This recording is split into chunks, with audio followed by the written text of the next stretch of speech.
time of filming, I have had this entire week off, and it's been like the week made for me because it's been a cozy, rainy fall weather, and it's been nice and cool, and basically just perfection.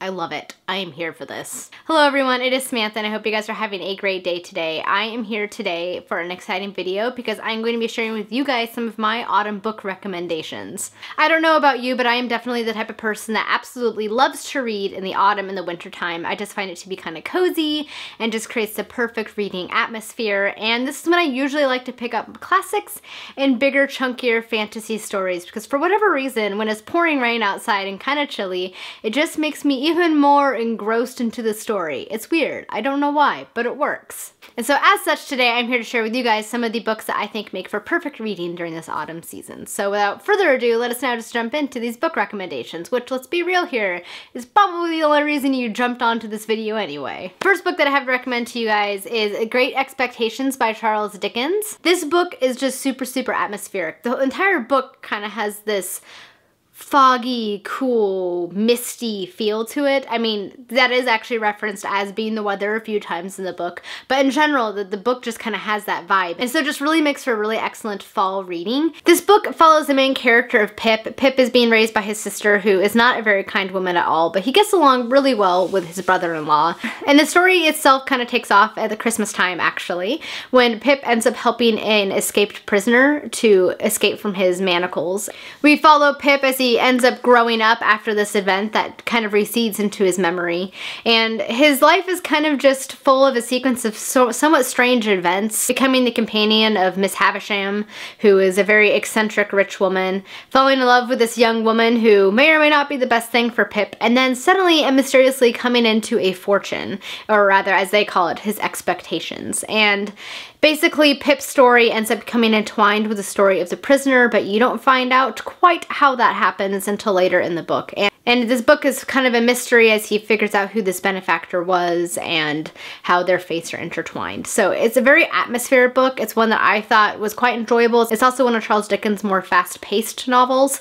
So yes, I think it's definitely a good one to start with as well if you're new to Charles Dickens. The next one I have to share with you guys is an epic fantasy, and that is The Red Knight by Miles Cameron. The story is somewhat loosely based upon Arthurian legends, and it follows our main character of the Red Knight and his mercenary band as they're basically fighting for a convent against these creatures and magical beings from the wild, which are kind of infiltrating into the rest of the world. The story basically follows not only the Red Knight, but several other character perspectives, and I actually really enjoyed it. It's definitely more of a slower paced book, but there's so much going on. There's so much intertwining plot lines and intertwining characters, and it was just really a fascinating read.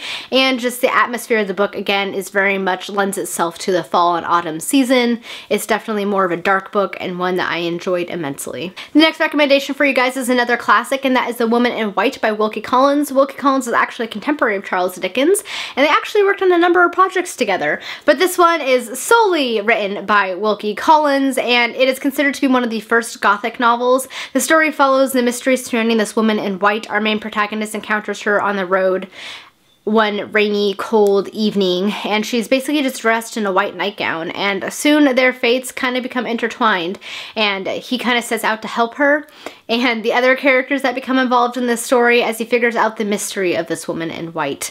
It's definitely a very interesting book. It's very, very fascinating. It's a very engrossing novel full of twists and turns that I never saw coming, and I loved it a lot. It was really an enjoyable novel and one that I think anybody could enjoy, especially around the Halloween time. Next is another fantasy, and this one is no stranger to my channel, and no, for once it is not Robin Hobb. This book is actually Theft of Swords by Michael J. Sullivan. I love the Iria Revelation series. I actually picked this series up about 3 years before I ever started BookTube, and it was not long after he had actually gotten picked up by Orbit because these books were originally self-published by Michael J. Sullivan, so I have had a very long history of loving his books, and for good reason. His books are so, so, so good. His fantasy story is very humorous, as well as having a lot of twists and turns with the characters, and the two main protagonists of Royce and Hadrian are just a fantastic duo. You have Royce's sarcasm and Hadrian's heart heart of gold, and I love them to bits. The story itself is a really good fantasy story to read during the fall months because it's kind of fast-paced, it's full of a lot of humor. The story, again, is very atmospheric. The story actually starts off in a very stormy and rainy evening to kind of set the mood for the entire book.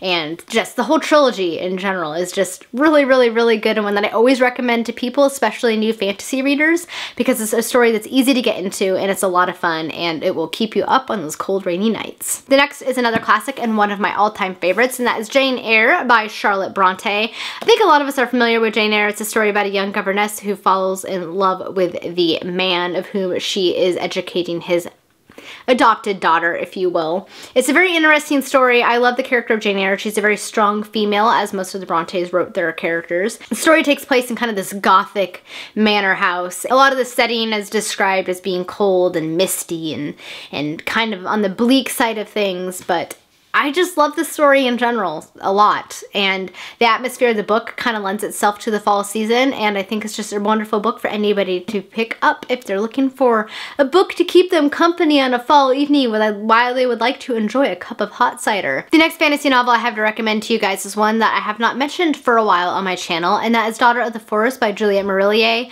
I love this story. It is a retelling of the Irish tale, The Children of Lyre, and it is so good. So good, guys. The story follows our main protagonist of Sorcia, as well as those of her 6 brothers. She one day ventures into the woods to play with her 6 brothers when they are suddenly cursed by this witch, the sorceress, who has actually recently become their father's new wife. And she curses her brothers to be forced to become swans, and in order to break the curse, Sorcia has to not speak while she weaves these shirts of nettle in order to place over their heads and to reverse this curse. So the story follows Sorcia and all of her trials and struggles as she tries to overcome this curse affecting her brothers, painfully weave these shirts, so in order that she can free her brothers from the curse placed on them by the sorceress. And it basically just kind of shows her journey, how she goes about doing this, all of the trials that befall her, all in the name of the love for her brothers. And it's a really, really wonderful story. Juliet Marillier's way of writing is very, very beautiful and lyrical, and I absolutely love it. It takes place in Ireland. They don't really ever say the year, but judging from the historical context of the novel, I would have to say about 1400s. And the rest of the books in the series, because there are multiple books in the series, follow basically the generations of this one family down the line. So there are more books in the series if you find yourself enjoying this one. But again, this is another novel. It's very atmospheric. It takes a good chunk of it takes place in the woods during the winter time, and I loved it so much. I cannot sing its praises enough. I fell in love with this book in high school, and my love for it has not waned upon rereads, and it's one that I recommend to everybody. It also features fae, which I love, love, love stories that feature the fae, and so yes, I think it's one that many, many people can enjoy any time of the year, but especially during fall. The last 2 books I have to recommend to you guys are actually 2 that I have not yet finished, but they are so fitting the mood for fall, which I have experienced this week with our fall weather, that I just had to recommend them to you guys as well. The first of those is The Witches of Lichfurred by Paul Cornell. This is a really, really tiny book, but so far I'm enjoying it immensely. The story follows 3 witches who reside in Cotswold, and they are basically struggling against evil forces trying to invade their little village, and it's full of a lot of very interesting characters, and I've enjoyed it a lot.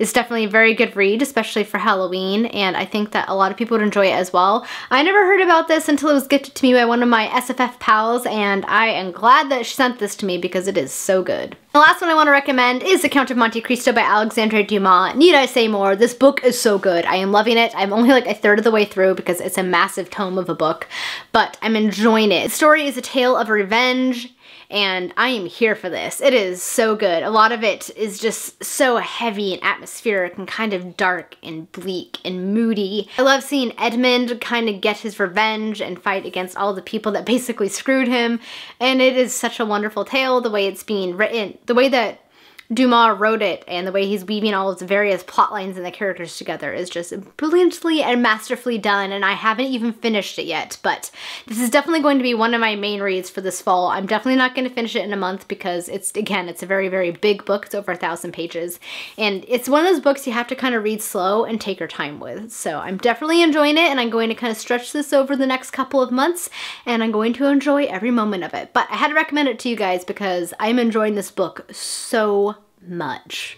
Alright guys, that is it for my autumn book recommendations video. I hope you guys enjoyed seeing it and hopefully got some ideas of what kind of books to read during the autumn season. You guys have to let me know if you have any recommendations for autumn reads, because I'm always open to knowing about more books I should pick up during this season. Alright guys, that's it for today's video. Thank you so much for watching. Hope you guys have a beautiful day. Until next time, happy reading. Bye!